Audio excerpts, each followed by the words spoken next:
ഒരാളുടെ ആവശ്യം നിർവഹിച്ചു കൊടുക്കാം. 2, മുസ്ലിമായൊരു മനുഷ്യന് അസുഖം വന്നാൽ സന്ദർശിക്കാം. അവിടെ സന്ദർശിച്ചാൽ അള്ളാഹുവിനെ കണ്ടെത്താൻ പറ്റുന്നതാണ്.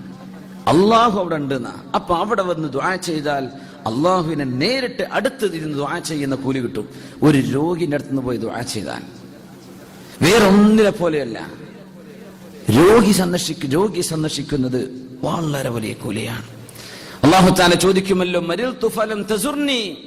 നാളെ പരലോകത്ത് ചോദിക്കാൻ, എന്റെ അടിമേ, എനിക്ക് അസുഖം വന്നപ്പോ നീ എന്നെ സന്ദർശിക്കാതിരുന്നത്? അല്ലാഹ്, നിനക്ക് അസുഖം വരെ, അൻത റബ്ബുൽ ആലമീൻ, നീ ലോകരക്ഷിതാവല്ലേ പടച്ചവനെ, നിനക്ക് അസുഖം വരെ, ഞാൻ എങ്ങനെ നിന്നെ സന്ദർശിക്കുക? നിനക്ക് അസുഖം വരൂലല്ലോ റബ്ബേ. പറഞ്ഞു, എന്റെ ഒരടിമക്ക് അസുഖം വന്ന് നീ അറിഞ്ഞില്ലേ, നീ എന്തേ പോയി സന്ദർശിക്കാതിരുന്നത്? ഇവിടെ ഖലീഫ ഹോസ്പിറ്റലിലെന്ന് പറഞ്ഞു, അൽനൂറിലുണ്ടെന്ന് പറഞ്ഞു, റാഷിദ് ഹോസ്പിറ്റലിലാന്ന് പറഞ്ഞു, ദുബൈയില്. എവിടെ നിന്റെ ഒരു സുഹൃത്ത്, നീ അറിയുന്ന ഒരാൾ, നിന്റെ പരിചയക്കാരൻ, മുസ്ലിമായൊരു മനുഷ്യൻ, നീ എന്തേ പോയി സന്ദർശിക്കാതിരുന്നത്? ലൗ സുർതഹു, ആ ആളെ നീ സന്ദർശിച്ചിരുന്നുവെങ്കിൽ ലവജത്തനി ഇൻദഹു, എന്നെ നിനക്ക് അവിടെ കാണാമായിരുന്നു എന്നാണ്. അതിന്റെ മുമ്പും ശേഷവും വേറെയും ഹദീസുകൾ നബി തങ്ങൾ പറഞ്ഞിട്ടുണ്ട്. എന്റെ വിശന്നവന് നീ ഭക്ഷണം കൊടുക്കാതിരുന്നത്, എന്റെ ദാഹിച്ചവന് നീ വെള്ളം കൊടുക്കാതിരുന്നത്, വസ്ത്രമില്ലാത്തവന് എന്തുകൊണ്ട് വസ്ത്രം കൊടുത്തില്ല, അതൊക്കെ നീ ചെയ്തിരുന്നെങ്കിൽ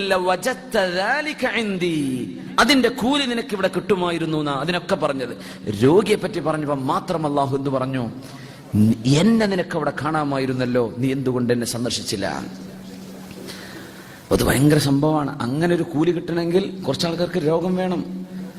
ഒരാൾക്ക് രോഗിയാണെങ്കിലല്ലേ ഈ കൂലി കിട്ടുള്ളൂ. അതുകൊണ്ട് രോഗം നമ്മൾ ഒരാളെ സംബന്ധിച്ചിടത്തോളം ഒരു പരീക്ഷണമാണ്.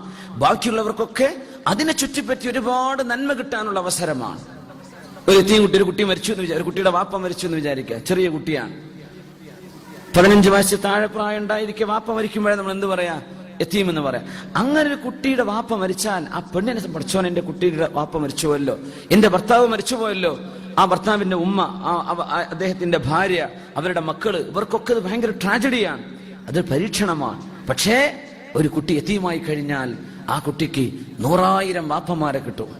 ആ കുട്ടിയുടെ തലയിൽ തലോടിയാൽ, കൈകൊണ്ട് തടവിയാൽ തലയിലെ മുടിയുടെ എണ്ണത്തിനനുസരിച്ച് തെറ്റുകൾ പൊറുക്കപ്പെടും. ഏറ്റവും നല്ല വീട് ഒരു യതീമിനെ നന്മ ചെയ്യുന്ന വീട്. ഞാനും യതീമിനെ നോക്കുന്നവന് ഇങ്ങനെയാണ് എന്ന് പറഞ്ഞ് ഈ കൂലിയൊക്കെ കിട്ടണമെങ്കിൽ ഒരു കുട്ടി യതീമാവണ്ടേ? അപ്പോഴല്ലേ ആ കൂലി ഉണ്ടാവുള്ളൂ. അപ്പൊ ഒരു വഴിക്ക് നോക്കിയാൽ ഒരു പരീക്ഷണമാണ്, മറ്റൊരു വഴിക്ക് അതൊരുപാട് നന്മകൾക്കുള്ള വഴിയാണ്. രോഗികളെ സന്ദർശിക്കുന്നത് വലിയ കൂലിയുള്ള കാര്യമാണ്. ഇദാ ആദ റജുലു അഖാഹുൽ മുസ്ലിം, മുസ്ലിമായ ഒരു സഹോദരനെ സന്ദർശിച്ചാൽ, രോഗസന്ദർശനത്തിനാണ് അങ്ങനെ പറയാം. ആദ മശാഫി ഖിറാഫത്തിൽ ജന്ന, സ്വർഗത്തിന്റെ ഒരു തോപ്പിലാണ്. ഹത്താ യജ്ലിസ, അവിടെ പോയി ഇരിക്കുന്നത് വരെ രോഗിയുടെ അരികത്ത് ചെന്ന് ഇരുന്നു. ഫഇദാ ജലസ വമറതുഹു റഹ്മ, അവിടെ ഇരുന്നാൽ കാരുണ്യം വന്ന് പൊതിയും. ഫഇൻ കാന ഗുദ്വതൻ, രാവിലെയാണ് അയാൾ സന്ദർശിക്കാൻ പോയതെങ്കിൽ സ്വല്ല അലൈഹി 70,000 മലക്കിൻ ഹത്താ യുംസിയ, വൈകുന്നേരമാകുന്നവരെ 70,000 മലക്കുകൾ ഇയാൾക്ക് വേണ്ടി പ്രാർത്ഥിച്ചുകൊണ്ടിരിക്കും.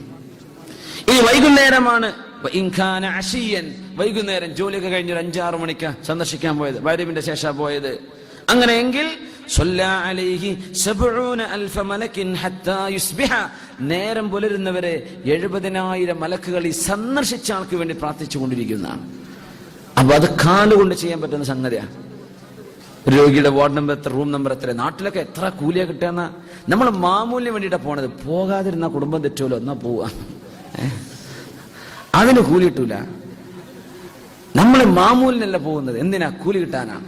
രോഗിയാണ്, വയസ്സായവരോ ചെറിയൊരു വലിയൊരൊക്കെ ആവട്ടെ, സന്ദർശിക്കുന്നത് കൂലിയാണ്. അവിടെ അള്ളാഹുണ്ട്. ആ രോഗിന്റെ അടുത്ത് ദുആ ചെയ്താൽ അള്ളാഹുവിന്റെ തൊട്ടു മുമ്പെന്ന് ദുആ ഇരിക്കണ പോലെ, റബ്ബിനോട് നേരിട്ട് ദുആ, അടുത്ത് റബ്ബിരിക്കണ പോലെ, നേരിട്ട് റബ്ബിനോട് സംസാരിക്കണ പോലെ, അങ്ങനത്തെ ഒരു ദുആഇന്റെ സാധ്യത ഉണ്ട് ഇവിടെ രോഗിന്റെ അരികത്ത് ദുആ ചെയ്താൽ. അപ്പൊ അത് കാലുകൊണ്ട് ചെയ്യാൻ പറ്റുന്ന രണ്ടാമത്തെ ഒരു ഉപകാരം, നമുക്ക് ചെയ്യാൻ പറ്റുന്ന ഒരു കാര്യമാണ് രോഗസന്ദർശനം. ഇവിടൊക്കെ പറ്റും. രോഗികളുണ്ടാവില്ലേ, നമ്മളിപ്പോ ഫുജൈറിന്റെ, നമ്മുടെ യൂസുഫ് അലി സാഹിബിന്റെ എളാപ്പ ഡോക്ടർ ഇബ്രാഹിം സാഹിബ്, എന്തൊരു പേര് അല്ലേ, ഡോക്ടർ ഇബ്രാഹിം, അള്ളാഹു അദ്ദേഹത്തിന് ശിഫ കൊടുക്കുമാറാകട്ടെ, അള്ളാഹു സലാമത്തും ആഫിയത്തും നൽകട്ടെ. രോഗിയാണ്. ഫുജൈറ ഹോസ്പിറ്റലല്ലേ, ഫുജൈറിലല്ലേ, ദുബൈയിലാണ് ഉള്ളത്.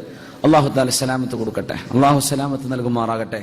വേറെയും നമ്മുടെ ഒരു സുഹൃത്തിന്റെ ഒരു ബന്ധു റാഷിദ് ഹോസ്പിറ്റലിൽ അസുഖത്തിലാണ്. അള്ളാഹുർക്കും ശിഫ കൊടുക്കട്ടെ, സലാമത്ത് നൽകട്ടെ. ഒരുപാട് ആളുകൾ നാട്ടിലൊക്കെ എത്രയാണ് ആളുകൾ പല ഹോസ്പിറ്റലിലും പോവാൻ.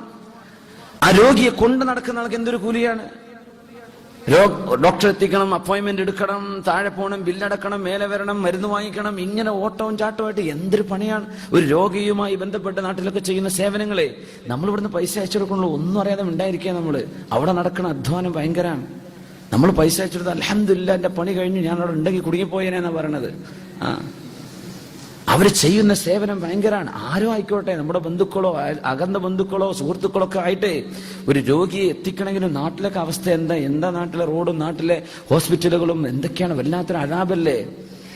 അതിനൊക്കെ ഭയങ്കര കൂലിയാണ്. കാലുകൊണ്ട് ചെയ്യുന്ന അമലുകളാണ് അതൊക്കെ. ആ കാലുകൾ സ്വർഗത്തിലേക്കുള്ള അമലുകളാണ് ചെയ്തു കൂട്ടുന്നത്. അള്ളാഹു ഖബൂൽ ചെയ്യുമാറാകട്ടെ.